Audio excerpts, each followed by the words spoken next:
Welcome to More Than Mindset, the only podcast that bridges the gap between spirituality and success. Go beyond the mind with clarity and confidence coach Kim Guillory and learn how to integrate your passion to serve with your skills and experience to create a business you love.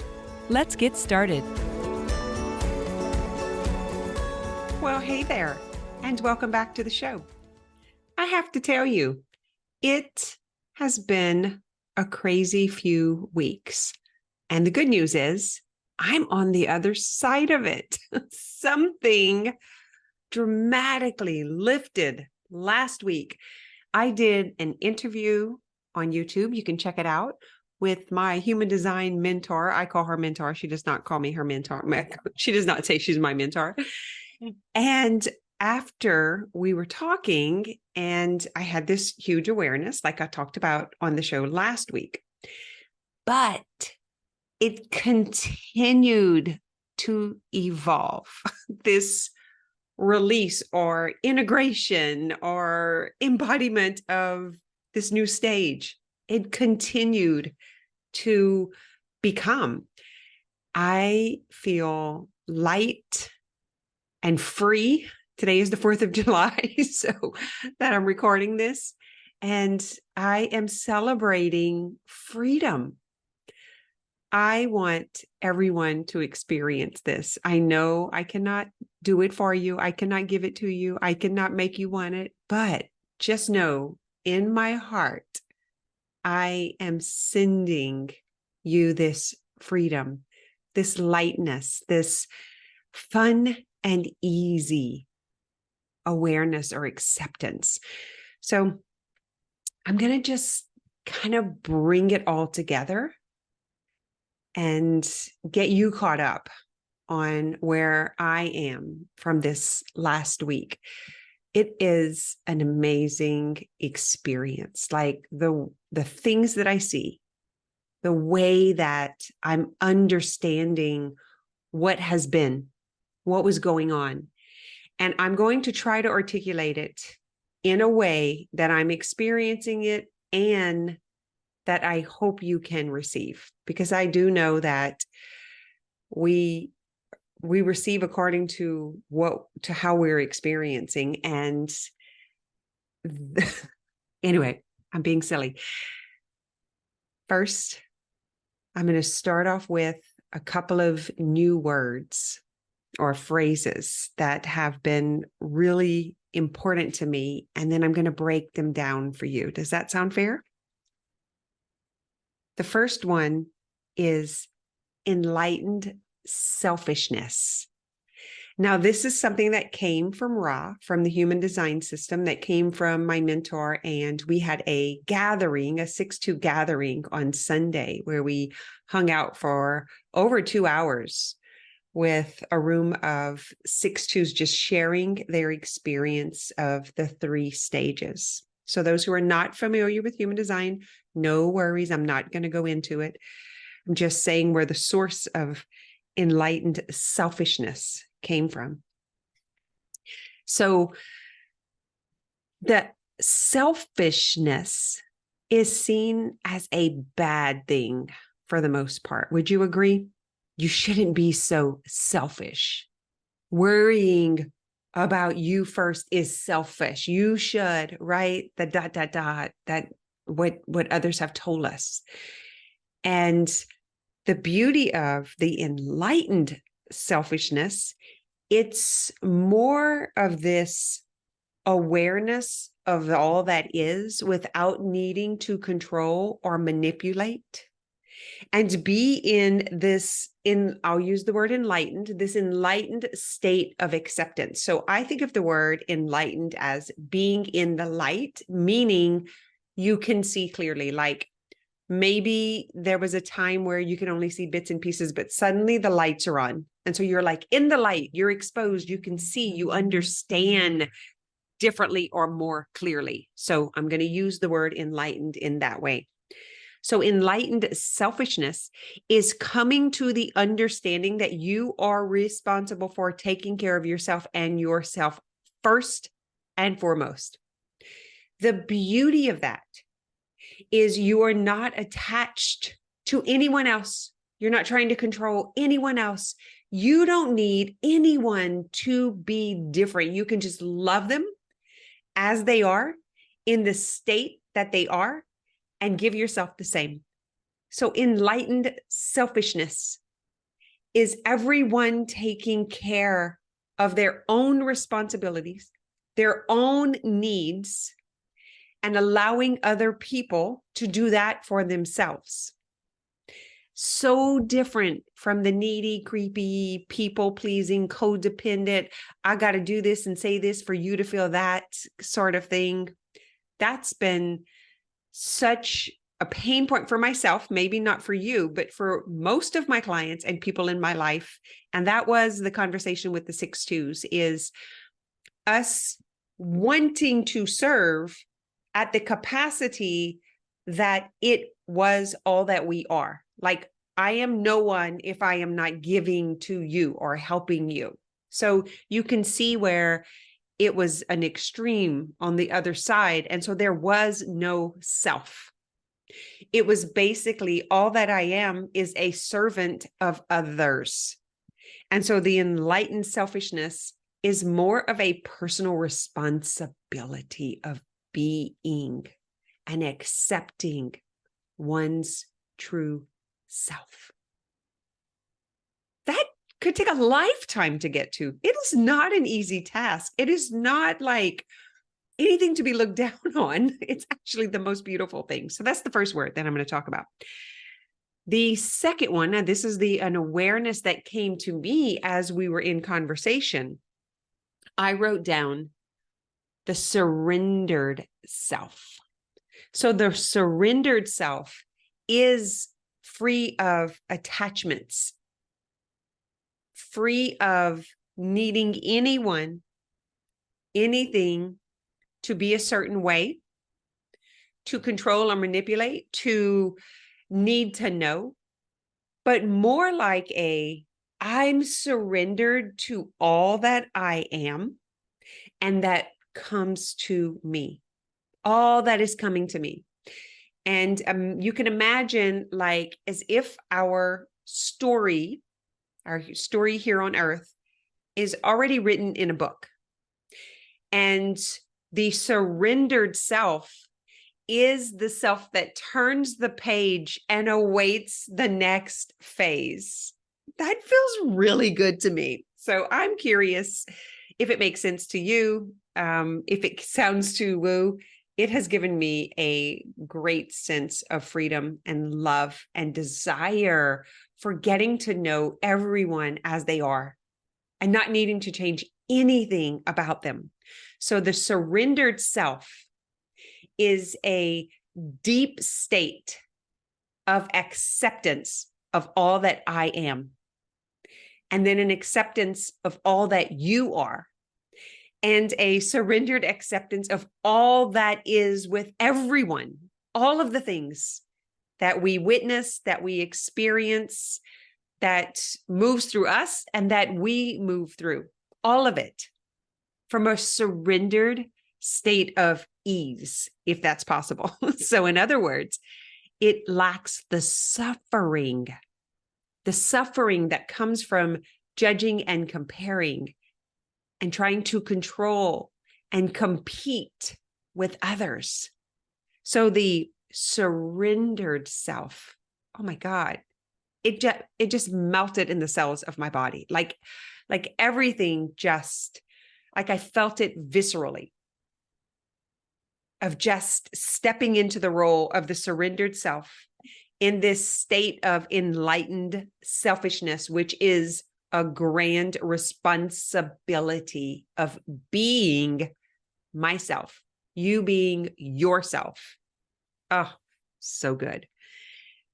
Another phrase that kept coming to me during this call and during the week is the naked natural. And by that, I mean naturally being who you are, raw, vulnerable, and exposed. The willingness to have other people witness and experience you as you are, naked. Like, that show Naked, Raw, and Afraid, or Naked and Afraid. I always think of raw because it has this raw-like feeling, like, I've talked about like being on the back of an RV, holding onto the ladder, butt ass naked, going down Main Street at your homecoming parade on your 20th reunion, like having to see everyone from your hometown, from your childhood, high school experiences, like the times where you were most vulnerable and shamed, like for who you are, because of all the mean stuff that we do to each other, right? I think of Mean Girls, and like everyone's trying to find their place and trying to win, and they put down other people in order to feel better about themselves. So it's such a wicked time in our life to be in that middle school or young adulthood. So the naked natural is like taking off the coat of pretending, what you think other people want to see and hear. Like, especially if you guys are in business, that needing to show up as a professional, like, why do you want to show up as anything other than who you are, your own brilliance, bringing that forward to other people and helping them, servicing them? And when we put on that coat of pretending, that disguise of what we think they need to see or hear or believe about us, we actually lose the naturalness, which is the draw to us. Oh, I hope this is as meaningful to you as it is to me. Enlightened selfishness, the surrendered self, and naked natural.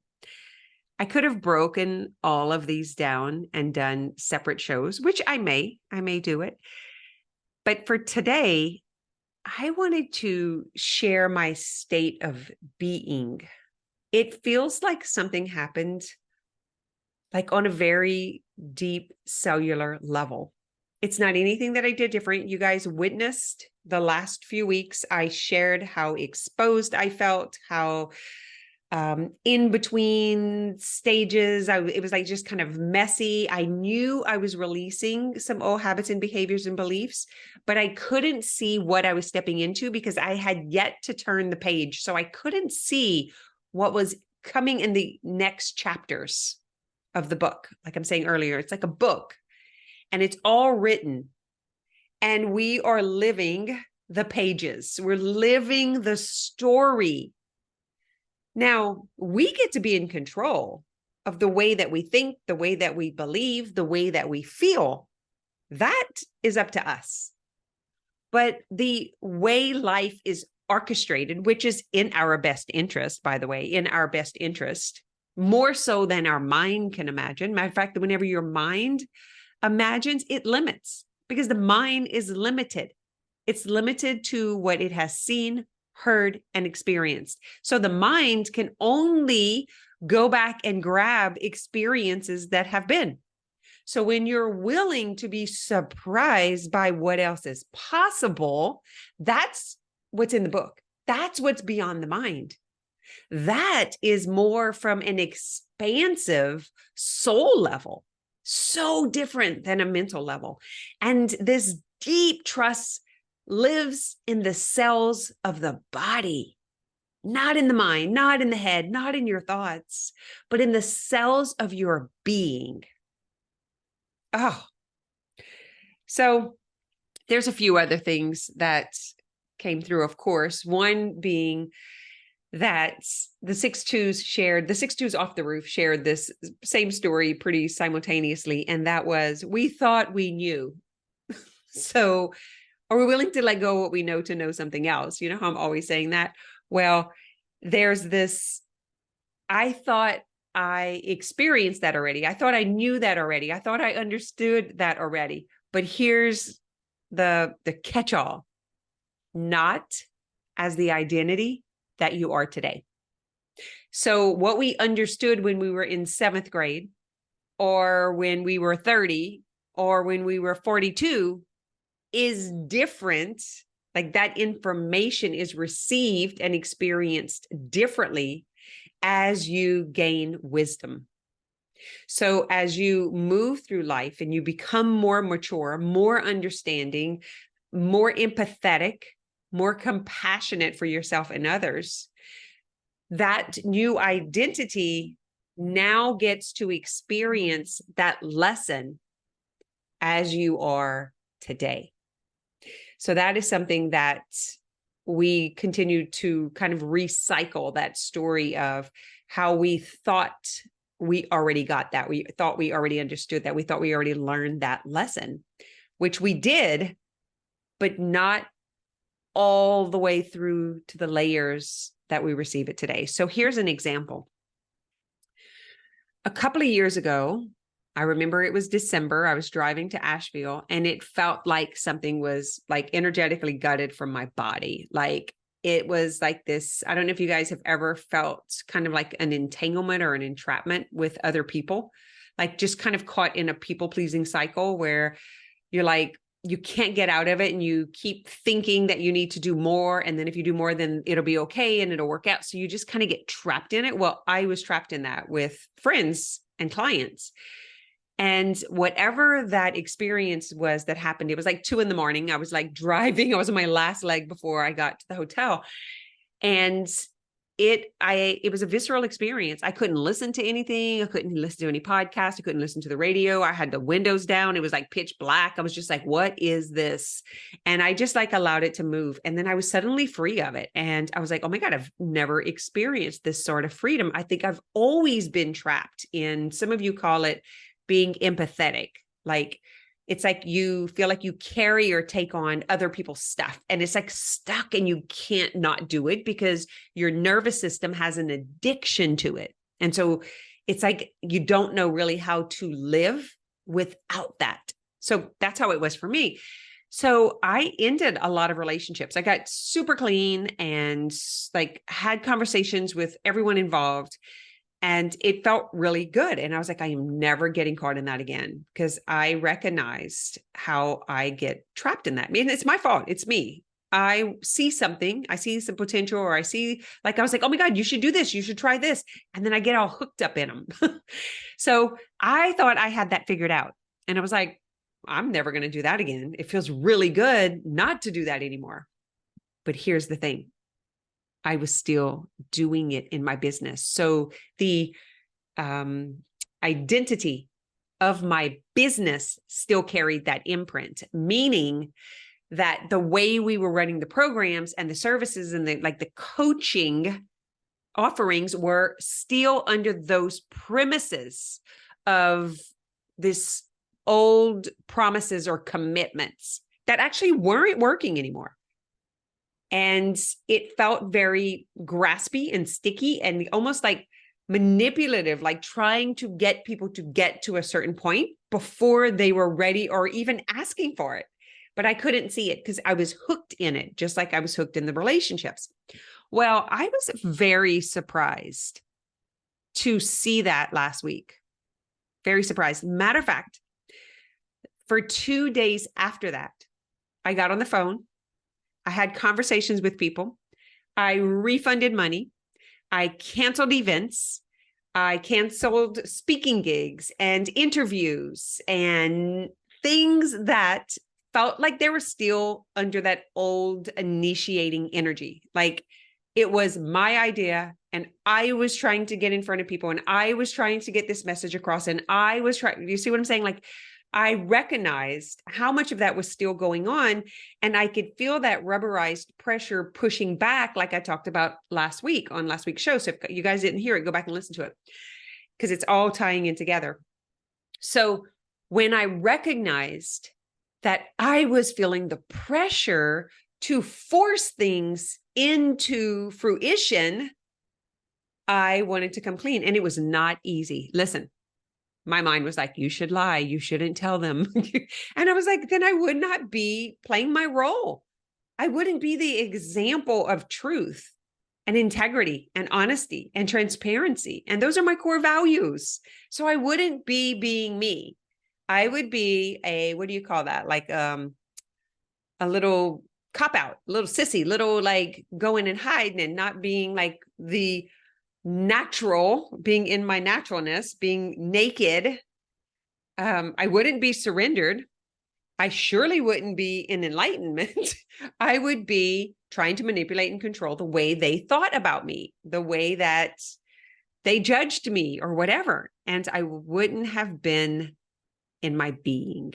And so I committed to being. And I realized how I held my word like as this locked in, imprisoned commitment. So if I said I would do this, I would like die doing it, even if it wasn't working.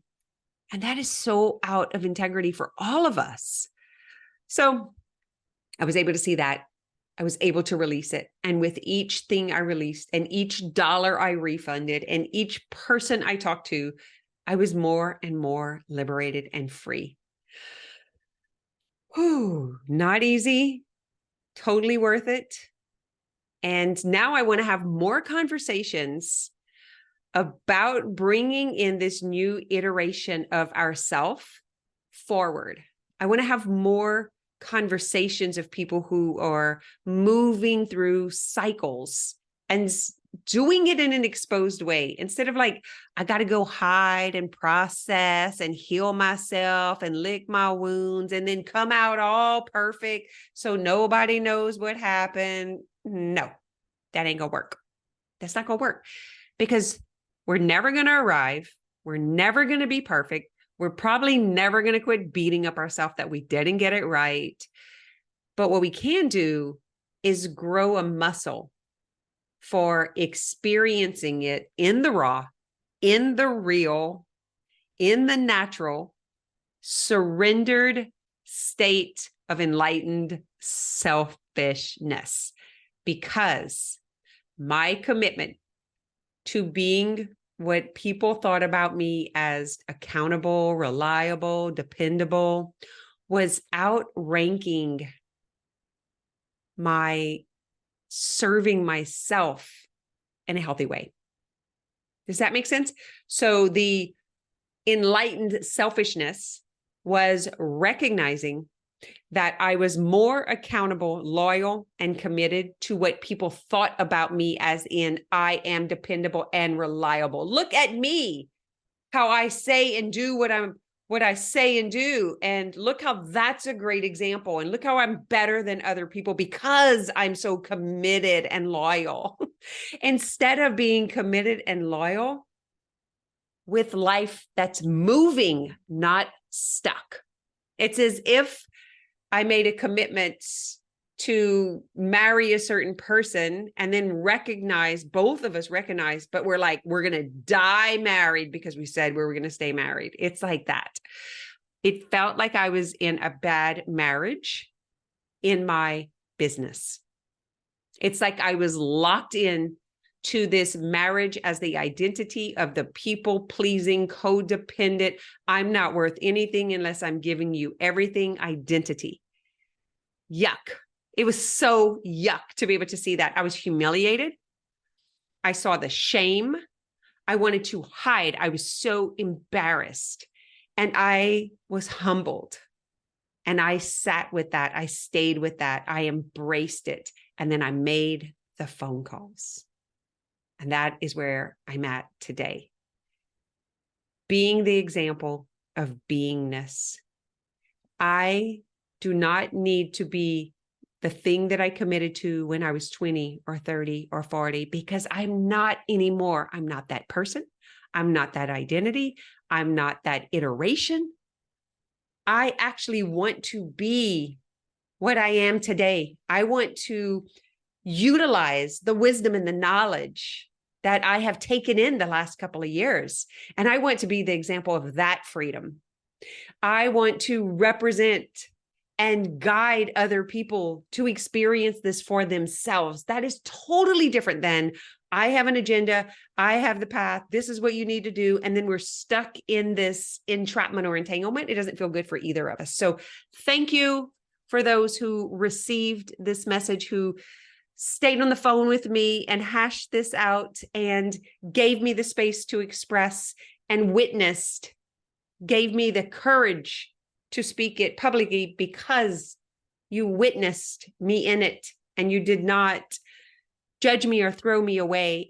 You actually thanked me and was in the process with me. I appreciate you. I love you. I thank you. And I wish this for you. I wish this for you. All right.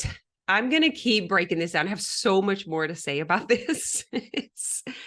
It has been an amazing week, and to be able to objectify my mind through this experience, and it is so good. I feel so liberated and I feel so free. So I wish it for you.